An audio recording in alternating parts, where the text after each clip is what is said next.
రాష్ట్రంలో 5 రోజుల పాటు ఉరుములు మెరుపులతో కూడిన మోస్తరు వర్షాలు కురుస్తాయని హైదరాబాద్ వాతావరణ కేంద్రం ప్రకటించింది. ఇప్పటికే ఉమ్మడి ఆదిలాబాద్, మెదక్ జిల్లాలో వర్షాలు కురుస్తున్నాయి. తాజా వివరాలు మా ప్రతినిధి జ్యోతికిరణ్ అడిగి తెలుసుకుందాం. జ్యోతికిరణ్, వర్షాల ప్రభావం ఏ జిల్లాలపై ఉండే అవకాశం ఉంది?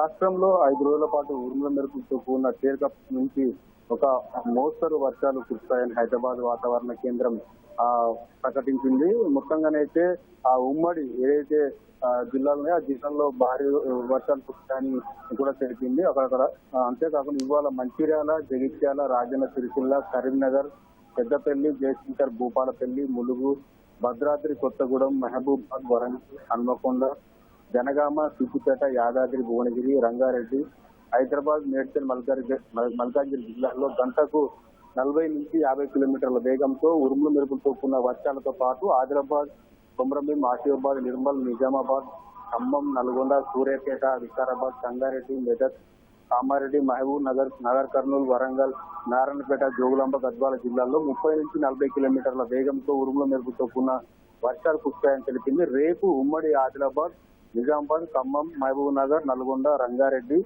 హైదరాబాద్ జిల్లాల్లో గంటకు 30 నుంచి 40 కిలోమీటర్ల వేగంతో ఉరుముల మెరుపులతో కూడిన తేలికపాటి నుంచి మోస్తరు వర్షాలు కురుస్తాయని వాతావరణ శాఖ వెల్లడించింది. ఇప్పటికే పలు జిల్లాల్లో వర్షాలు కూడా కురుస్తున్నాయి. అటు మెదక్, నిజామాబాద్ జిల్లాలో కూడా వర్షాలు పడతా ఉన్నాయి. అయితే హైదరాబాద్ లోనూ పలు చోట్ల ఆకాశం మేఘావృతం అవడంతో పాటు గాలి పెద్ద ఎత్తున గాలులు వీస్తా ఉన్నాయి. అయితే ఇప్పటికే హైదరాబాద్ జిహెచ్ఎంసీకి సంబంధించిన శాఖ కూడా పలు హెచ్చరికలు జారీ చేసింది. హైదరాబాద్ లో పలు ప్రాంతాల్లో భారీ వర్షం పడే అవకాశం ఉందని కూడా తెలిపింది. అయితే ఇప్పటికే నగరంలో పలు చోట్ల ఆకాశం మేఘావృతం అయితే అయి ఉంది. ధన్యవాదాలు జ్యోతికిరణ్.